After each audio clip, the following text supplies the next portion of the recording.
Harry Potter et les méthodes de la rationalité, chapitre 95, Rôle, partie 6, la troisième rencontre, le 17 avril 1992 à 10h31. Le printemps avait commencé. L'air de cette fin d'après-midi encore frais des restes de l'hiver, des jonquilles aux doux pétales avaient éclos parmi les pousses herbeuses de la forêt, et leurs cœurs d'or pendaient, flasques, de leurs tiges mortes, blessées ou tuées par l'une des soudaines gelées que l'on voyait souvent en avril.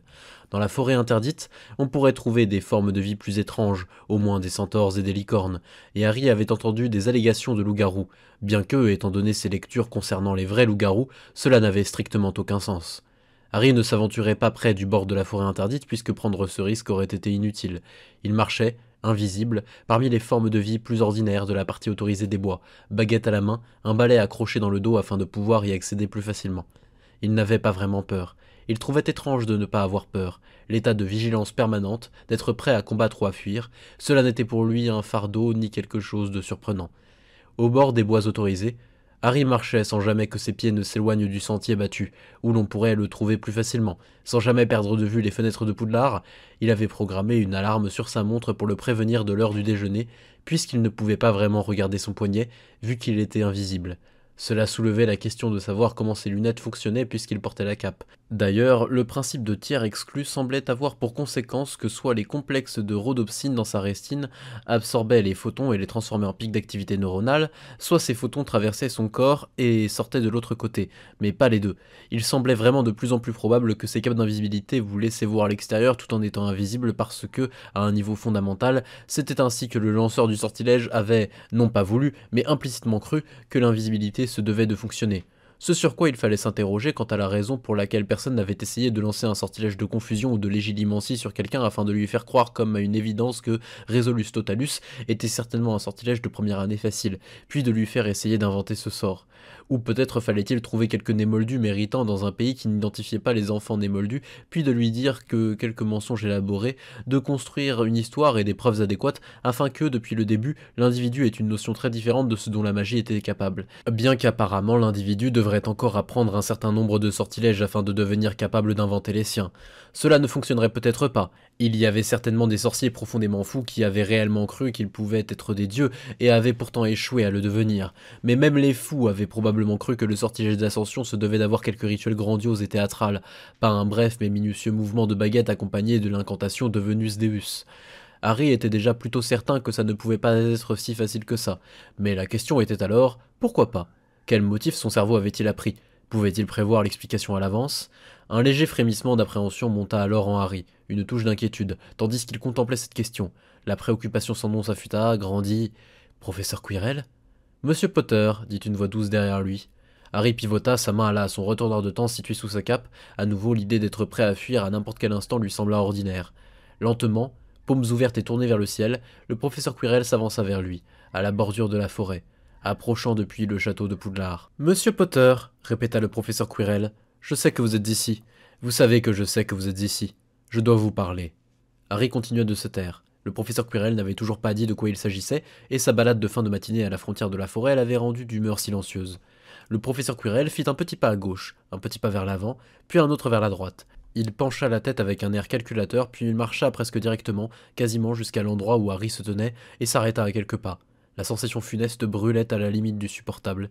« Êtes-vous toujours décidé à poursuivre dans cette voie ?» dit le professeur Quirrell. « La voie dont vous m'avez parlé hier ?» Une fois de plus, Harry ne répondit pas.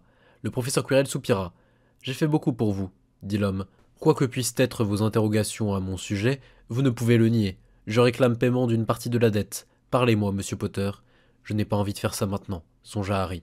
Puis, oh, mais bien sûr. 2 heures plus tard, après que Harry eut fait pivoter le retourneur de temps une fois, eut noté l'heure exacte, eut mémorisé son emplacement exact, eut passé 1 heure à marcher, fut rentré, eut dit au professeur McGonagall qu'il parlait en ce moment au professeur Quirrell dans les bois devant Poudlard, juste au cas où quelque chose lui arriverait, eut marché 1 heure de plus, puis fut revenu à son emplacement initial, exactement 1 heure après être parti, et avoir à nouveau fait pivoter le retourneur de temps. « Qu'est-ce que c'était » dit le professeur Quirrell en clignant des yeux. « Est-ce que vous venez ?»« Rien d'important, » dit Harry sans soulever sa cape d'invisibilité ni retirer sa main de son retourneur de temps. « Oui, je suis toujours décidé. Pour être honnête, je pense que je n'aurais rien dû en dire. » Le professeur Quirrell inclina la tête. Une pensée qui vous servira beaucoup durant votre vie. Y a-t-il quoi que ce soit qui puisse vous faire changer d'avis? Professeur, si je connaissais déjà l'existence d'un argument qui pourrait modifier ma décision, c'est vrai pour nos semblables, mais vous seriez surpris d'entendre comme il est fréquent que quelqu'un sache ce qu'il attend qu'on lui dise et doive pourtant attendre que ce soit dit. Le professeur Quirrell secoua la tête. Pour utiliser vos termes, il existe un fait, vrai, que je sais et que vous ignorez, et de la véracité duquel j'aimerais vous convaincre, monsieur Potter. Harry leva un sourcil, mais comprit l'instant d'après que le professeur Quirrell ne pouvait pas le voir. C'est effectivement mes termes. Allez-y. L'intention qui vous habite maintenant est bien plus dangereuse que vous ne le croyez. Répondre à cette affirmation étonnante ne demanda pas beaucoup de réflexion à Harry. Définissez dangereux, et dites-moi ce que vous savez et comment vous pensez le savoir. Parfois, dit le professeur Quirrell, parler d'un danger à quelqu'un peut le pousser à aller droit vers celui-ci. Cette fois, je compte bien éviter que cela se produise. Vous attendez-vous à ce que je vous dise exactement ce que vous ne devez pas faire, la raison exacte de ma peur? L'homme secoua la tête. Si vous étiez né sorcier, monsieur Potter, et qu'un puissant sorcier vous disait seulement de faire attention, vous sauriez le prendre au sérieux. Il aurait été mentir que de dire que Harry n'était pas agacé, mais il n'était pas un idiot non plus, et il dit donc seulement: y a-t-il quoi que ce soit que vous puissiez me dire? Avec précaution, le professeur Quirrell s'assit sur l'herbe et sortit sa baguette, qu'il mit dans une position que Harry reconnut. Il inspira soudainement. C'est la dernière fois que je pourrai faire cela pour vous, dit doucement le professeur Quirrell. Puis l'homme commença à prononcer des mots étranges, d'aucun langage que Harry ne pouvait reconnaître, d'une intonation qui ne semblait pas tout à fait humaine, des mots qui semblèrent échapper à la mémoire de Harry alors même qu'il essayait de les saisir. Ils quittaient son esprit aussi vite qu'ils y étaient entrés. Le sortilège prit forme plus lentement cette fois. Les arbres semblèrent s'obscurcir, les branches et les feuilles disparaître par taches, comme si elles avaient été vues à travers des lunettes de soleil parfaites qui auraient estompé, atténué la lumière sans la déformer. Le bol bleu de ciel recula. L'horizon auquel le cerveau de Harry assignait par erreur une distance finie s'éloigna, devint gris, puis gris plus sombre. Les nuages devinrent translucides, transparents, et se défirent en volutes pour laisser les ténèbres briller. La forêt s'assombrit, s'effaça, plongea dans la noirceur. La grande rivière céleste qui les entourait devenait à nouveau visible à mesure que les yeux de Harry s'ajustaient, devenait capable de voir le plus grand objet que des yeux humains pourraient jamais voir comme autre chose qu'un point, la Voie lactée. Et les étoiles d'une lumière perçante et pourtant lointaine dans leur grande profondeur. Le professeur Quirrell prit une profonde inspiration, puis il éleva sa baguette de nouveau, à peine visible dans la lumière stellaire sans soleil ni lune, et frappa sur sa propre tête au son d'un œuf que l'on brisait. Le professeur de défense s'estompa lui aussi, devint aussi invisible. Un petit disque d'herbe, à peine éclairé, dérivait, vide, dans l'espace. Aucun d'eux ne parla pendant un moment. Harry était heureux de regarder les étoiles sans même son corps pour le distraire. Ce que le professeur Quirrell avait voulu lui dire en le faisant venir ici serait dit en temps et en heure. En temps et heure, une voix parla. Il n'y a pas de guerre ici, dit une voix douce émanant du vide. Pas de conflit ni de bataille, pas de politique ni de trahison, pas de mort ni de vie. Tout cela appartient à la folie des hommes. Les étoiles surplombent ces sottises et ne s'y frottent pas. Ici se trouve la paix et un silence éternel. C'est du moins ce que je pensais. Harry se retourna pour voir d'où venait la voix et ne vit que les étoiles. Ce que vous pensiez? Dit Harry quand il sembla qu'aucune autre parole n'allait venir. Il n'y a rien qui surplombe la folie des hommes, chuchota la voix du vide. Il n'y a rien au-delà des pouvoirs destructeurs d'une idiotie suffisamment intelligente, pas même les étoiles elles-mêmes. J'ai travaillé très dur afin qu'une certaine plaque en or dure toujours. Je n'aimerais pas la voir détruite par la folie humaine. De nouveau, les yeux de Harry se braquèrent par réflexe vers là où la voix aurait dû être, et de nouveau ils ne virent que du vide. Je pense pouvoir vous rassurer à ce sujet, professeur. Les armes nucléaires n'ont pas une portée capable d'atteindre. À quelle distance se trouve Pionnier 11? Environ 1 milliard de kilomètres, peut-être? Les moldus disent que les armes nucléaires peuvent détruire le monde, mais ce qu'ils veulent vraiment dire, c'est qu'elles peuvent légèrement réchauffer une partie de la surface de la Terre. Le Soleil est une réaction de fusion géante et il ne vaporise pas les sondes spatiales. Même dans le pire des cas possibles, une guerre nucléaire n'aurait pas la moindre chance de détruire le système solaire. Non pas que ce soit une constellation. Vrai pour ce qui est des moldus, dit la douce voix entre les étoiles. Mais que les moldus savent-ils du véritable pouvoir? Ce ne sont pas eux qui me font peur, c'est vous. Professeur, dit Harry avec précaution, bien que je doive admettre avoir tiré quelques échecs critiques de ma vie, il y a une certaine distance entre ça et rater un jet de sauvegarde d'une façon si catastrophique que la sonde Pionnier 11 se retrouve dans le rayon de l'onde de choc. Je ne vois pas de moyen réaliste d'accomplir ça sans faire exploser le soleil. Et avant que vous ne me posiez la question, le soleil est une étoile de type GV. Il ne peut pas exploser. Toute entrée d'énergie ne ferait qu'augmenter le volume de plasma d'hydrogène. Le soleil n'a pas un cœur dégénéré que l'on pourrait faire exploser. Le soleil n'a pas assez de masse pour devenir une supernova, même à la fin de sa vie. Les moldus ont appris tant de choses incroyables, murmura l'autre voix. Comment les étoiles vivent, comment elles se préservent de la mort, comment elles meurent. Et ils ne se demandent jamais si un tel savoir pourrait être dangereux. Pour être entièrement franc, professeur, cette pensée en particulier ne m'était jamais venue non plus. Vous êtes un émoldu. Je ne parle pas de votre sang, je parle de la façon dont vous avez vécu vos années d'enfance. Il y a là une certaine liberté de penser, oui, mais il y a aussi de la sagesse dans la prudence des sorciers. Cela fait 322 ans que le pays d'Italie magique a été détruit par la folie d'un seul homme. De tels incidents étaient courants à l'époque où Poudlard fut créé, encore plus à l'époque qui suivit Merlin. D'avant Merlin, il ne reste que peu à étudier. Il y a environ 30 ordres de grandeur entre ça et faire exploser le soleil, remarqua Harry, puis il se reprit. Mais j'argote, pardon. Faire exploser un pays aussi serait mal. Je suis d'accord. Quoi qu'il en soit, professeur, je ne compte pas faire quoi que ce soit qui y ressemble. Nul besoin que vous le vouliez, monsieur Potter. Si vous aviez lu plus de romans pour sorciers et moins de romans pour moldus, vous le sauriez. Dans la littérature sérieuse, le sorcier dont la sottise menace de relâcher les hommes os traînants ne serait pas consciemment résolu à atteindre ce but. Cela, c'est bon pour les livres d'enfants. Le sorcier réellement dangereux sera peut-être résolu à accomplir quelque autre projet dont il comptera tirer grand renom, et la certitude de perdre ce renom et de vivre sa vie en inconnu lui semblera bien plus réelle que la possibilité ignorée de détruire son pays, où il aura promis le succès à quelqu'un qu'il ne peut se permettre de décevoir. Peut-être ses enfants sont-ils endettés. Il y a dans ces histoires une grande sagesse littéraire, née d'expériences difficiles et de villes de cendres. Le plus sûr chemin vers le désastre est un puissant sorcier qui, quelle qu'en soit la raison, ne sait pas s'arrêter une fois apparus les signes d'avertissement. Bien qu'il parle haut et fort de prudence, il ne peut pas se contraindre à vraiment s'arrêter. Je me demande, monsieur Potter, si vous avez songé à essayer quelque chose que Hermione Granger elle-même vous aurait dit de ne pas faire. Très bien, j'ai compris, dit Harry. Professeur, je suis bien conscient du fait que si je sauve Hermione au prix de 2 autres vies, j'aurais perdu des points en termes utilitaristes. Je suis extrêmement conscient du fait que Hermione ne voudrait pas que je prenne le risque de détruire tout un pays juste pour la sauver. C'est du bon sens.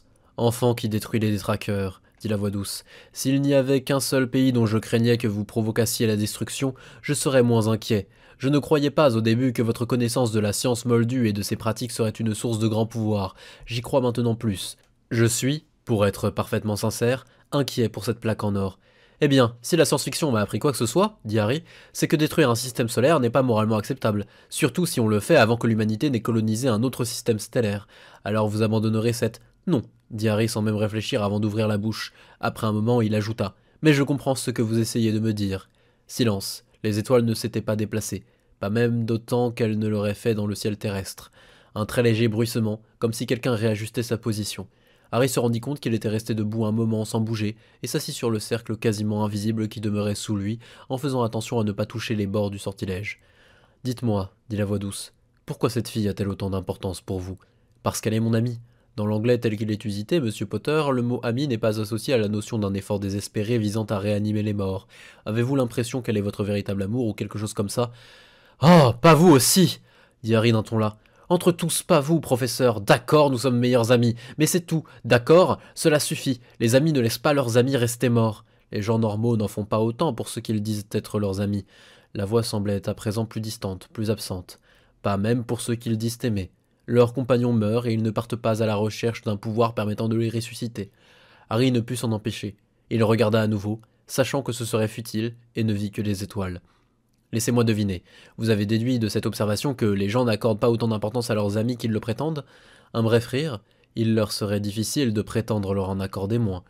Ils leur en accordent, professeur, et pas seulement à leur véritable amour. Des soldats se jettent sur des grenades pour sauver leurs amis. Des mères se précipitent dans des maisons en flammes pour sauver leurs enfants.